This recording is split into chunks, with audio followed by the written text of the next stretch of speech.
Hello बच्चों, तो स्वागत है आपका अपने YouTube चैनल डिफेंस ब्रिज के अंदर। तो बेटा हमने कल की क्लास के अंदर कुछ क्वेश्चंस किए थे, ठीक है।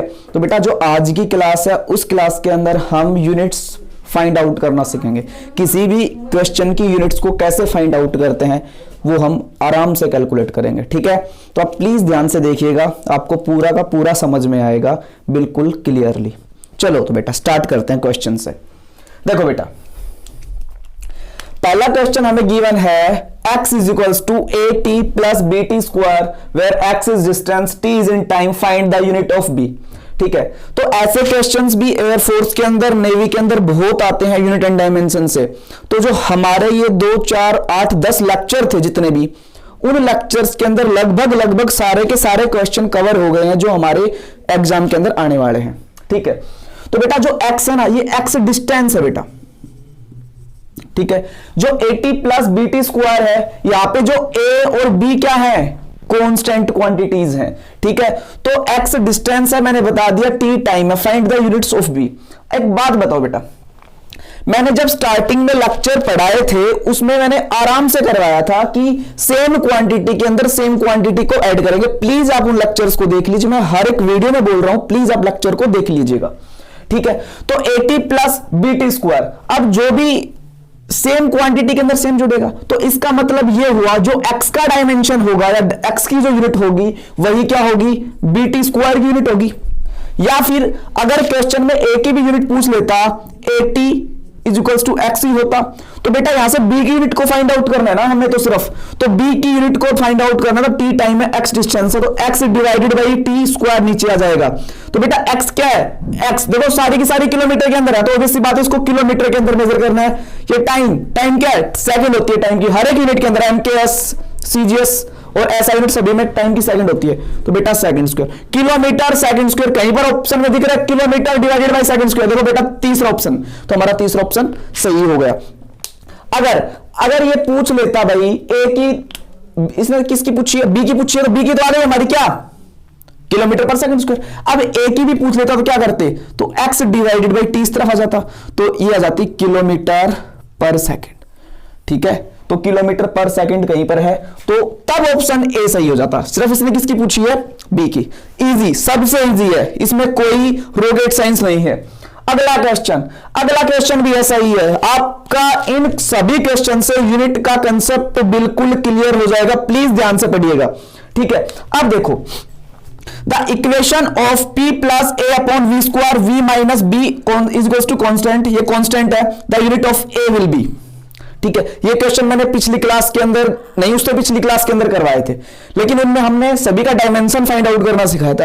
अब इस लेक्चर में सिर्फ और सिर्फ यूनिट्स फाइंड आउट करना सीखेंगे हम। अब देखो बेटा, ये जो सिंबल है ना, इनकी अपनी यूजुअल मीनिंग है। P यहाँ पे प्रेशर है, V वॉल्यूम है, और A और B कांस्टेंट है। अब एक बात बताओ, मैंने यही बताया था कि सेम क्वांटिटी के अंदर सेम क्वांटिटी ऐड होगी, सेम क्वांटिटी के अंदर सेम क्वांटिटी ऐड होगी, तो जो डायमेंशन P का होगा वही A अपॉन V स्क्वायर का होगा, ऑब्वियसली बात है। तो बेटा A की डायमेंशन की जो A की यूनिट आएगी वो क्या आएगी, PV स्क्वायर आएगी। तो बेटा P की क्या होती है, अब देखो ऑप्शंस, देखो जब भी कोई भी कंपिटिटिव क्वेश्चन करता है तो सबसे पहले हमें ऑप्शन को देखना है, आंख बंद करके हमें क्वेश्चन को सोल्व नहीं करना है। सबसे पहले हम ऑप्शंस को अच्छे से पढ़ेंगे तभी हमारा क्वेश्चन होगा। Physics is all about the options and the question given क्या है, ठीक है। तो ध्यान से पढ़िएगा क्वेश्चन को, बिल्कुल सेम क्वेश्चन होते हैं, इसीलिए फिजिक्स में बच्चे रह जाते हैं, ठीक है। तो ए और वी स्क्वायर, देखो डाइन सारा का सारा सीजीएस सिस्टम है, सारा का सारा सीजीएस सिस्टम है, तो आराम से हम इसको कैलकुलेट कर सकते हैं। चलो करते हैं। P बेटा प्रेशर, अब मेरी बात सुनो, ये जो है इसको क्या लिख सकते हैं, डाइन, और V इसकी आती है सेंटीमीटर की पावर, सेंटीमीटर क्यूब, इसका भी स्क्वायर, तो डाइन और क्या हो गया, और हो गया।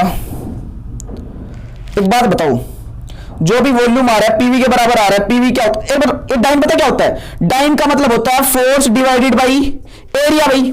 तो फोर्स क्या होता है, डाइन, और एरिया क्या होता है, सेंटीमीटर स्क्वायर, और वॉल्यूम का क्या जाएगा, वॉल्यूम का जाएगा सेंटीमीटर की पावर 6 हो गया ना, आराम समझ में। अरे तो डाइन हो गया, प्रेशर क्या है, प्रेशर है, पास्कल यूनिट होती है इसकी। और फोर्स डिवाइडेड बाय एरिया, मैं इसको लिख सकता हूं आराम से, इजीली लिख सकता हूं, क्योंकि फोर्स की यूनिट होती है डाइन। अब इसकी क्यूब स्क्वायर था तो 3 6 हो गई, तो 2 से 2 कैंसिल। तो आंसर क्या आ रहा है मेरे पास, देखो बेटा सोल्व करने के बाद आया P इज इक्वल्स, P का तो आया डाइन बटे सेंटीमीटर स्क्वायर, इसका आया सेंटीमीटर की पावर 6, क्योंकि वॉल्यूम का स्क्वायर था, ठीक है, तो 2 से पावर कट की, तो डाइन सेंटीमीटर की पावर 4, डाइन सेंटीमीटर की B option will be the right answer. ठीक है, ये भी हो गया हमारा। अब बढ़ते हैं अगले क्वेश्चन को। बेटा ध्यान से पढ़ना है, बिल्कुल ध्यान से क्वेश्चंस को देखो, आराम से समझो। The unit of Etah where Etah is the coefficient of viscosity. बेटा बहुत सारे बच्चे इसका डायमेंशन भी निकालना नहीं जानते हैं, जो नहीं जानता वो प्लीज देखे ध्यान से। बेटा ईटा का मतलब होता है कोफिशिएंट ऑफ विस्कोसिटी का force into time divided by area. अब बेटा फोर्स का डायमेंशन क्या होता है, mlt-2, और टाइम का क्या होता है t डिवाइडेड बाई एरिया, तो इसका आ जाएगा m l, एरिया क्या क्या होता है l स्क्वायर, ऊपर जाएगा तो -1 हो जाएगी, ये t-2 -1 हो जाएगा। तो बेटा डायमेंशन निकालना सीख लो, ये डायमेंशन बहुत आता है force into time divided by area, this is called coefficient of viscosity, और हमने पीछे वाली क्लासेस के अंदर भी करवाया है। तो बेटा मास का होता है kilogram divided by metre divided by second. बेटा देखो ये ऑप्शन कहां पे आ रहा है, चेक करो जल्दी से, कहां पे आ रहा है, देखो देखो शाबाश, ये किलोग्राम मीटर पर second, option number D will be the right answer. ठीक है, इससे इजी कोई तरीका नहीं हो सकता, इससे अच्छा कोई कॉन्सेप्ट नहीं हो सकता, बहुत इजी चीजें हैं, बहुत आसान है लेकिन बहुत अच्छी चीज है, प्लीज इनको ध्यान से पढ़िएगा। ठीक है, the unit of L by R. बेटा सबसे पहले आपको पता होना चाहिए कि L बाई आर क्या होता है। बेटा जो L बाई आर होता है ये होता है टाइम कांस्टेंट। ठीक है, याद रखना क्या होता है L बाई आर, टाइम कांस्टेंट। जहां पे जो L है ना बेटा, L है इंडक्टेंस और बेटा R है रेजिस्टेंस। ठीक है, ये आप कहां पढ़ते हो, 12th में एसी चैप्टर आता है, वहां पे आप L और R के बारे में डिटेल में पढ़ते हो। ठीक है, तो इसके लिए इतना ही काफी है, और आगे की क्लासेस के अंदर हम सब चलेगा, सब कुछ होगा, 11th 12th और एनडीए नेवी एयरफोर्स का पूरा सिलेबस होगा। ठीक है, तो इंडक्टेंस और रेजिस्टेंस। बेटा टाइम, मैंने बोला टाइम कांस्टेंट हो तो क्या हो जाएगी इसकी, सेकंड हो जाएगी, डोंट बी कंफ्यूज। अब अगला question, length can not be measured. अब बेटा ऑप्शंस हैं कि लेंथ को हम किस चीज के अंदर मेजर नहीं कर सकते, तो बेटा ये अच्छे क्वेश्चन है। ये क्या करते हैं कि फिजिक्स की पूरी नॉलेज को बाहर निकाल के लेके आते हैं कि तुम्हें थोड़ा सा भी ज्ञान है या नहीं, एक तुम्हारा बेसिक कंसेप्ट क्लियर है या नहीं। ठीक है, तो बस यही है कि जो कंपटीशन टेस्ट होते हैं वो अच्छा पेपर सेट करते हैं ताकि बच्चे का पूरा सिलेबस कवर हो जाए, पूरा का पूरा बेस कवर हो जाए, जो अच्छे से पढ़ेगा श्योर सिलेक्शन होगा। ठीक है, तो चलो सोल्व करते हैं इसको। बेटा फर्मी मैंने लिखवाया था इन द फर्स्ट लेक्चर, मैंने सारे प्रीफिक्सेस लिखवाए थे, Fermi, angstrom, micron, light year तो कल वाले चैप्टर में है, फर्स्ट क्वेश्चन था, कल वाली क्लास को देखना। लाइट ईयर के बारे में मैंने कल ही पढ़ा है, डिस्टेंस की यूनिट है बेटा, डिस्टेंस की, तो डिस्टेंस एक लेंथ ही है, तो ये ऑप्शन नहीं होगा। माइक्रोन भी माइक्रोमीटर वगैरह मेजर करते, ये भी नहीं होगा। फर्मी ये भी नहीं होगा, क्या होगा, डीबे। अब बेटा डीबे क्या होता है, डीबे का मतलब होता है बेटा डाइपोल पढ़ा होगा, Q into 2a, electric dipole पढ़ा होगा ना।